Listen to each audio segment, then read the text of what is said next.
अस्सलाम वालेकुम दोस्तों, मैं वासिफ नईम आपकी खिदमत में एक नई वीडियो के साथ हाजिर हूँ। अगर अभी तक आपने हमारा चैनल सब्सक्राइब नहीं किया तो काइंडली हमारा चैनल अभी सब्सक्राइब करें और बेल आइकन पर क्लिक करें। शुक्रिया। मुसाफिरों से भरा हुआ एक जहाज़ जो 21वीं सदी की टेक्नोलॉजी को धोखा देकर ना जाने कहाँ गायब हो गया। क्या इसे आसमान खा गया या इससे समंदर निगल गया? आखिर क्या हुआ था उन 239 लोगों के साथ जो उस बदकिस्मत जहाज़ में मौजूद थे? आखिर क्या हुआ होगा फ़्लाइट MH370 के साथ? ये फ़्लाइट कोलालमपुर से बीजिंग के लिए उड़ी थी। 8 मार्च 2014 को मामूल के मुताबिक कोलालमपुर एयरपोर्ट से रात 12:35 पर मलेशिया एयरलाइंस का बोइंग 777-200 बीजिंग के लिए उड़ा। कुल 227 मुसाफिरों और 12 क्रू मेंबर्स के साथ ये फ़्लाइट टेक ऑफ करती है। कोलालमपुर से बीजिंग का सफ़र लगभग 6 घंटों का है। इस फ्लाइट को सुबह 6:30 बजे बीजिंग एयरपोर्ट पर पहुंचना था। जब इस फ्लाइट ने उड़ान भरी तो इसमें 49,100 किलोग्राम फ्यूल मौजूद था, जिससे ये जहाज़ 7 घंटे 41 मिनट उड़ान भर सकता था और अपनी मंजिल से तयशुदा फ्यूल से कहीं ज़्यादा फ्यूल इसमें मौजूद था, जो कि इमरजेंसी की सूरत में इस्तेमाल किया जा सकता था। मौसम भी बिल्कुल साफ था और जहाज़ भी कुछ ज़्यादा पुराना ना था। ये सिर्फ 11 साल पुराना था और इसमें कभी कोई ख़राबी नहीं आई थी।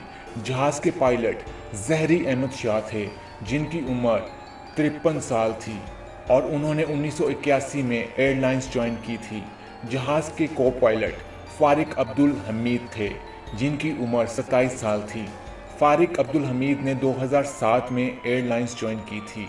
टेक ऑफ के 38 मिनट बाद MH370 की एयर ट्रैफिक कंट्रोल से आखिरी बार बात हुई।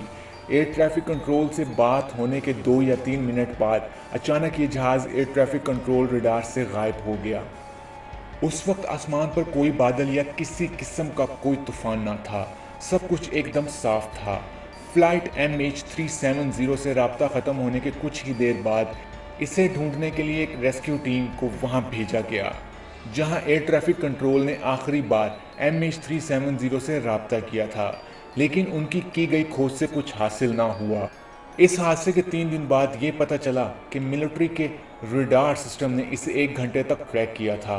मिलिट्री के डाटा से पता चला जहाज़ ने अचानक राइट टर्न लिया और फिर अचानक लेफ्ट टर्न लिया और साउथ वेस्ट डायरेक्शन में चलने लगा।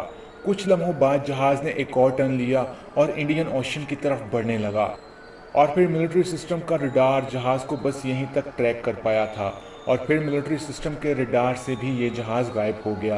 दरअसल 3 दिन तक जहाज़ को जहां ढूंढा जा रहा था वहां कोई जहाज़ क्रैश हुआ ही नहीं था, लेकिन जब मलेशियन मिलिट्री सिस्टम के रडार का डाटा मौसूल हुआ तो लोगों के दिलों में बहुत से सवालात जन्म लेने लगे कि आखिर जहाज़ का राब्ता एयर ट्रैफिक कंट्रोल से कैसे कट गया और जहाज़ ने अपनी मंजिल तब्दील क्यों की।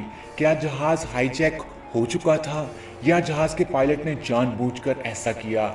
यहाँ रेस्क्यू और सर्च ऑपरेशन टीम के लिए एक नई मुश्किल खड़ी हो गई थी, क्योंकि अब उन्हें बंगाल से लेकर इंडियन ओशन तक जहाज़ को ढूंढना था, जो कि आसान काम नहीं था। मलेशिया की हुकूमत ने दूसरे ममालिक से मदद की अपील की और बहुत से ममालिक ने मिलकर सर्च ऑपरेशन शुरू किया, लेकिन बाद में इन्हें नाकामी ही हाथ लगी। सर्च ऑपरेशन टीम का कहना था कि अगर जहाज़ समंदर में क्रैश हुआ है तो जहाज़ का मलबा समंदर के पानी पर तैरता नजर आएगा। कई दिन तक समंदर की तलाश के बाद कुछ हाथ ना लगा। हादसे के 16 दिन बाद सर्च टीम को ये मालूमात मिली कि बेशक मिलिट्री रडार से 1 घंटे बाद ये जहाज़ गायब हो गया, लेकिन सैटेलाइट से इसका राब्ता बना हुआ था। सैटेलाइट के डाटा से पता चला कि जब मिलिट्री रडार से ये जहाज़ गायब हुआ तो उसके बाद इस जहाज़ ने एक और टर्न लिया था और इस सिमत वो अगले 5 घंटे उड़ता रहा और ये जहाज़ इस सिमत तब तक उड़ता रहा जब तक कि इसका फ्यूल ख़त्म नहीं हो गया। सैटेलाइट डाटा से ये भी मालूम हुआ कि जहाज़ ऑस्ट्रेलिया के आसपास समंदर में कहीं क्रैश हुआ होगा। कई ममालिक ने मिलकर समंदर के इस हिस्से की भी खोज की, लेकिन पहले की तरह नाकामी का सामना ही करना पड़ा। ये खोज अब तक की सबसे महंगी तरीन खोज थी। हादसे के तकरीबन एक साल बाद जुलाई 2015 में सर्च एरिया से 4000 किलोमीटर दूर इस जहाज़ का एक छोटा सा टुकड़ा मिला जो इस जहाज़ के विंग का एक हिस्सा था। लेकिन यकीन के साथ ये भी नहीं कहा जा रहा था कि ये हिस्सा MH370 का है। तकरीबन 3 सालों तक इस जहाज़ की तलाश जारी रही और फिर 17 जनवरी 2017 को इसकी तलाश बंद कर दी गई।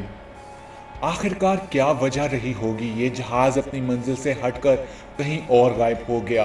आखिर क्या है MH370 के गायब होने की वजह? जहाज़ के गायब होने पर अलग अलग थ्योरीज सामने आने लगी, जिनमें अहम थ्योरी थी फेक पासपोर्ट होल्डर्स की। दरअसल बाद में जब जहाज़ में बैठे मुसाफिरों की तहकीकात की गई तो ये मालूम हुआ कि जहाज़ में 2 मुसाफिर ऐसे थे जो फेक पासपोर्ट से सफ़र कर रहे थे। ये दोनों मुसाफिर ईरान के रहने वाले थे। ऐसा माना जाने लगा कि इन दोनों ने ही जहाज़ हाईजैक किया होगा, लेकिन बाद में ये बात भी साफ हो गई क्योंकि जब उन 2 मुसाफिरों की ज़्यादा तहकीक की गई तो मालूम हुआ कि वो दोनों मुसाफिर किसी ऐसे हादसे का हिस्सा ही नहीं थे।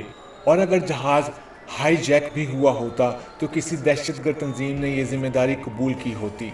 लेकिन बाद में जहाज़ के क्रू मेंबर्स पर भी शक का इजहार किया गया कि शायद उन्होंने मिलकर जहाज़ को हाईजैक कर लिया हो और जहाज़ का ट्रांसपॉन्डर भी बंद कर दिया हो ताकि इसे ट्रैक न किया जा सके। इसमें सबसे ज़्यादा शक पायलट ज़हरी अहमद शाह पर किया जा रहा था, लेकिन जब ज़हरी अहमद शाह की बीती हुई ज़िंदगी पर तहकीक की गई तो ऐसा कोई सबूत नहीं मिला जिसकी वजह से इन्हें जहाज़ हाईजैक करना पड़े, और ना ही वो किसी ऐसी बीमारी का शिकार थे कि वो ऐसा करते। और साथ ही बाकी क्रू मेंबर्स की भी जांच पड़ताल की गई, लेकिन किसी के खिलाफ कोई सबूत नहीं मिला कि उन्हें जहाज़ हाईजैक करना पड़े। अमेरिकन इंटेलिजेंस का कहना था कि किसी ने जहाज़ को ऑटो पायलट पर प्रोग्राम कर दिया था और इससे पहले किसी ने ट्रांसपॉन्डर को भी मैनुअली बंद किया था, लेकिन थ्योरी में भी कोई ऐसा सबूत नहीं मिला जो साबित कर पाए कि ऐसा भी कुछ हुआ था। बाद में कुछ ऐसी थ्योरीज भी सामने आई जैसे कि एलियन का जहाज़ को ले जाना या जहाज़ का किसी दूसरी डिमेंशन में चले जाना। लेकिन थ्योरीज के दरमियान एक ऐसी थ्योरी भी सामने आई जो इन सब थ्योरीज पर भारी पड़ी और शायद कुछ ऐसा ही हुआ हो।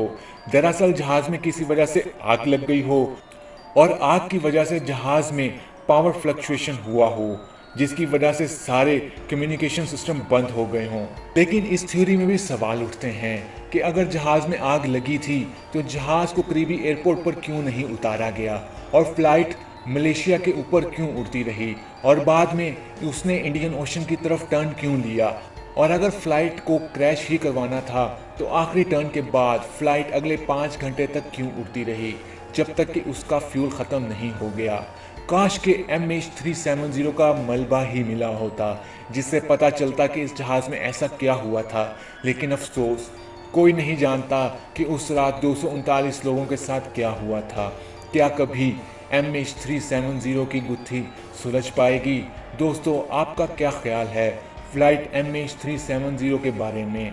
प्लीज़ कमेंट बॉक्स में हमें ज़रूर बताएं।